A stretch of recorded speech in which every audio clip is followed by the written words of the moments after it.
Hello students, welcome back to my YouTube channel RPL2। आज मैं आपको बताने वाली हूँ सर्कल। हमारा टॉपिक है circle 11.1 NCERT book for class 11th। तो आइए मैं आपको आज बताती हूँ सर्कल क्या होता है। ठीक है, तो हम देखते हैं।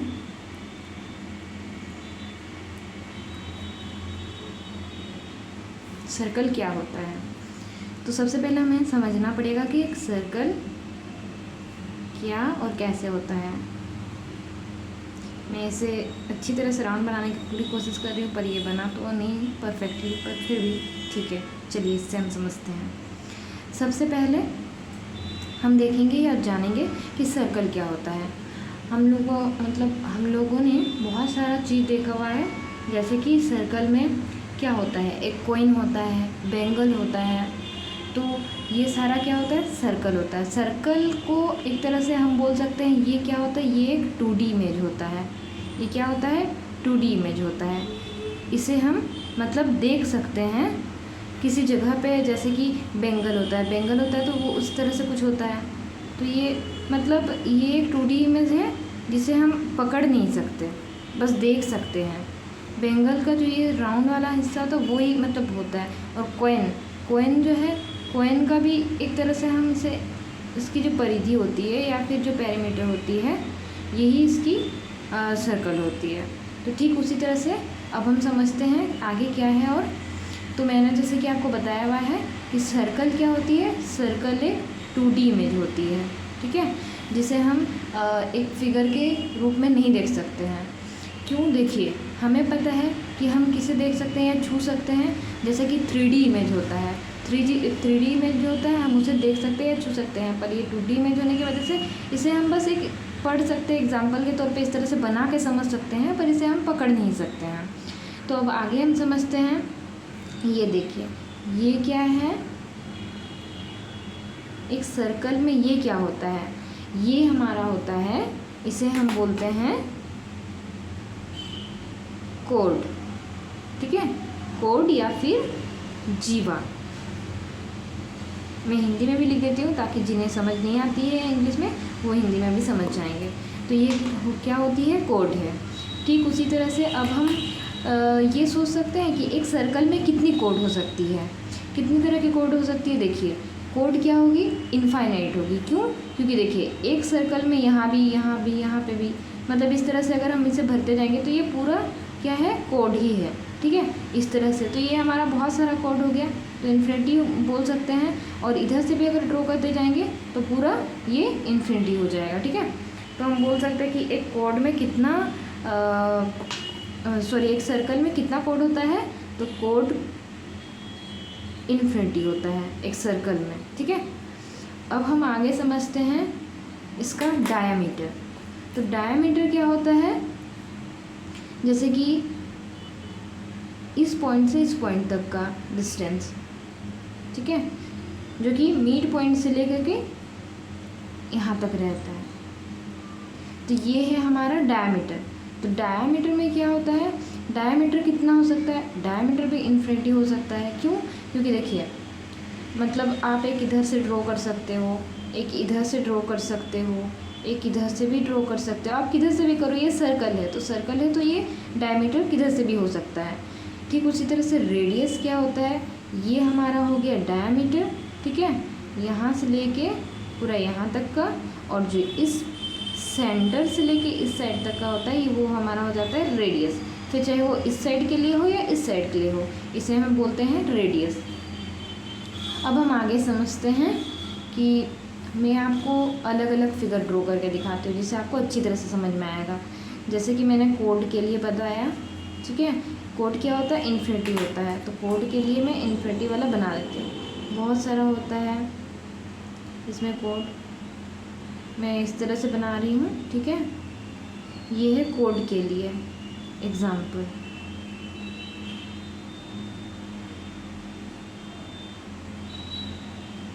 Infinite number of codes.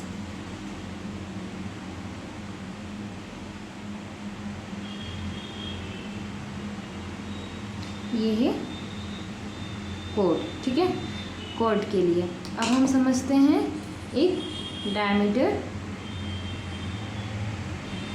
तो डायमीटर के लिए क्या हो जाएगा, ये इधर से भी हो सकता है, ये इधर से भी हो सकता है, इधर से भी हो सकता है, इधर से भी हो सकता है, इसी तरह से बहुत तरह से हो सकता है। तो ये किस चीज़ के लिए है, ये है हमारा डायमीटर के लिए, ठीक है। ठीक उसी तरह से अब हम समझेंगे कि रेडियस के लिए क्या है। तो रेडियस के लिए क्या होता है, जो सेंटर से होकर के इस साइड से हो या फिर इस साइड से हो, तो ये हमारा होता है रेडियस, ये है डायमीटर। अब आगे हमें और क्या समझना बाकी रह गया है, देखिए एक सर्कल मैं आपके लिए और बनाती हूँ, और इसमें हम क्या करेंगे, ये क्या है, ये हमारा क्या है, ये हमारा आर्क है, ठीक है, आर्क, आर्क है, आर्क या फिर चाप। ये क्या होती है, व्यास, और ये त्रिज्या।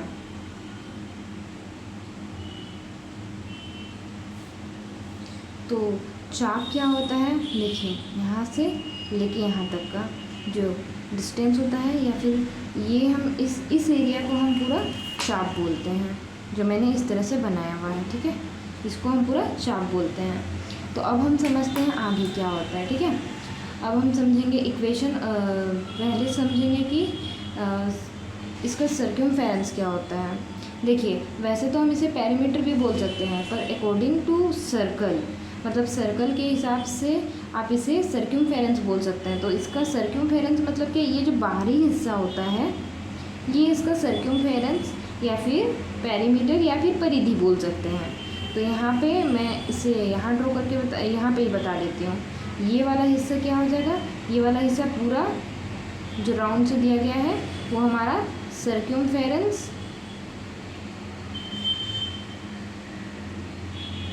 या फिर पेरीमीटर या फिर परिधि बोल सकते हैं, ठीक है।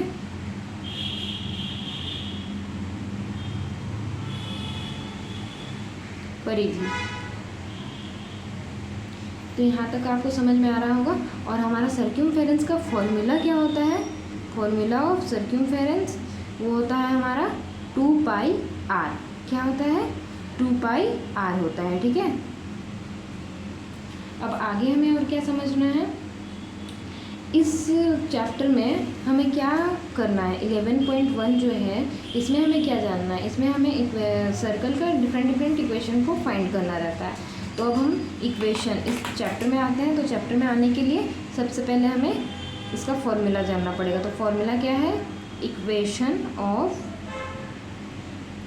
Circle equals to x minus h का whole square plus y minus k का whole square equals to r square, ठीक है।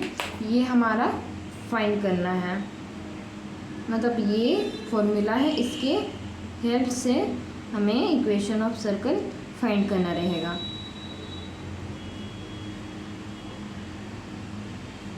ठीक है, अब मैं आती हूँ एक्सरसाइज 11.1 में।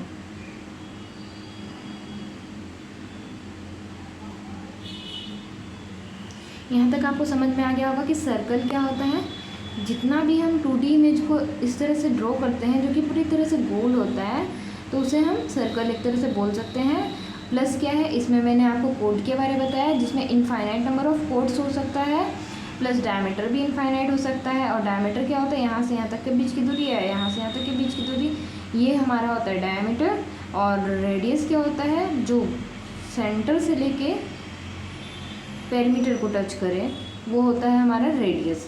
वो भी इधर उधर किधर से भी हो सकता है अगर एक साइड निकाले तो। फिर मैंने आपको बताया आर्क के बारे। आर्क क्या होता है, ये वाला जो हिस्सा है वो हमारा आर्क है। मैंने आगे इसकी बात बताया है कि ये जो बाहरी हिस्सा है गोल सा, ये उसका सर्कमफेरेंस है। सर्कमफेरेंस है तो उसकी फॉर्मूला क्या होती है, 2πr होती है। अब आगे हम इक्वेशन ऑफ सर्कल देख रहे हैं जिसमें x माइनस एच स्क्वायर है, y माइनस के स्क्वायर है इक्वल्स टू आर स्क्वायर। मैं आगे क्वेश्चन एक लेती हूँ जिसकी हेल्प से आपको पता चल जाएगा कि एच स्क्वायर और के स्क्वायर और आर स्क्वायर क्या होती है। तो आइए सबसे पहले क्वेश्चन लिखते हैं। एक्सरसाइज 11.1 का question number 1, find the equation of circle with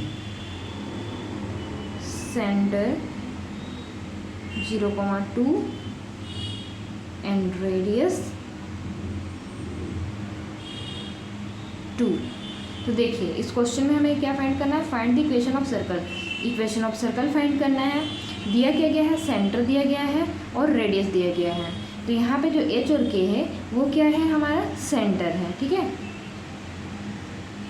centre, centre क्या है, एच है। तो एच कितना हो गया 0 और के कितना है, के इक्वल्स टू 2 है। और रेडियस, रेडियस जो हमारा दिया गया है आर इक्वल्स टू यहाँ पे 2 दिया गया है। तो आइए इस फॉर्मूले को हम लिखते हैं सॉल्यूशन। ठीक है, अब हम लिखेंगे equation of circle equals to x minus h का whole square plus y minus k का whole square equals to r square. ये मैंने इक्वेशन का, सर्कल का इक्वेशन लिख दिया है। अब यहाँ पे हम वैल्यूज पुट करेंगे। x तो उसी तरह से रहेगा। ठीक है, अब यहाँ पे h की जगह पे हमें क्या पुट करना है, माइनस। ये फॉर्मूला में पहले से माइनस रहता है और यहाँ पे प्लस ही रहता है। ठीक है, तो h की जगह पे 0 है तो 0 को पुट करेंगे, प्लस y माइनस के की जगह पे 2 को रख देंगे, स्क्वायर इक्वल्स टू r की जगह पे 2 का स्क्वायर। तो ये कितना आ जाएगा, इसे देखिए x माइनस 0 है का होल स्क्वायर है तो 0 है, तो ये सिर्फ एक्स स्क्वायर हो जाएगा, प्लस यहाँ y माइनस 2 का होल स्क्वायर है तो इसे हम a माइनस बी का होल स्क्वायर में तोड़ सकते हैं। वाई स्क्वायर माइनस 2, a कितना है y है, b कितना है 2 है, प्लस 2 2 ज़ा 4, ये यहाँ पे b का स्क्वायर होता है। और यहाँ पे कितना है 2 2 ज़ा 2 है रेडियस हमारा, जो कि यहाँ पे ये भी 4 हो जाएगा। अब आगे क्या करना है, x square plus y square minus, यहाँ पे देखिए 2 इंटू वाई इंटू 2 है तो यहाँ पे क्या हो जाएगा, ये 4y प्लस 4 और ये 4 इधर आ जाएगा तो माइनस इक्वल्स टू 0। अब इसे हम इस तरह से लिख सकते हैं x square plus y square, sorry यहाँ तक। यहाँ पे देखिए मैं फिर से आपको रिपीट कर देती हूँ क्योंकि वीडियो मेरा थोड़ा सा मतलब रुक गया था एक ही जगह पे और मैं आगे बढ़ गई थी। तो यहाँ पे क्या है, x माइनस 0 का होल स्क्वायर है तो यहाँ पर 0 दिया गया है तो ये a माइनस बी का होल स्क्वायर में नहीं टूट सकता है, इसलिए मैं सिर्फ इसे एक्स स्क्वायर लिख के छोड़ देती हूँ।